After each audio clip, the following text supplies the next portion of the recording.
Smart people, let's make things clear. Breakfast is the most important meal of the day. Probably heard that, and I agree with it. However, a lot of people think breakfast is in the morning.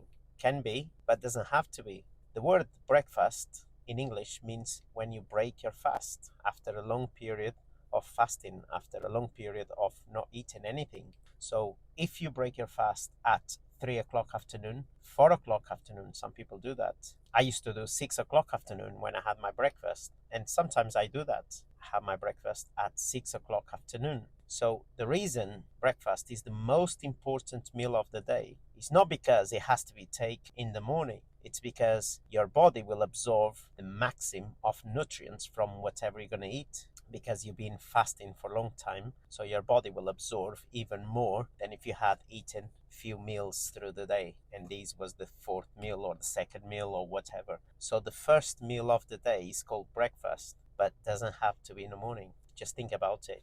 Be smart now.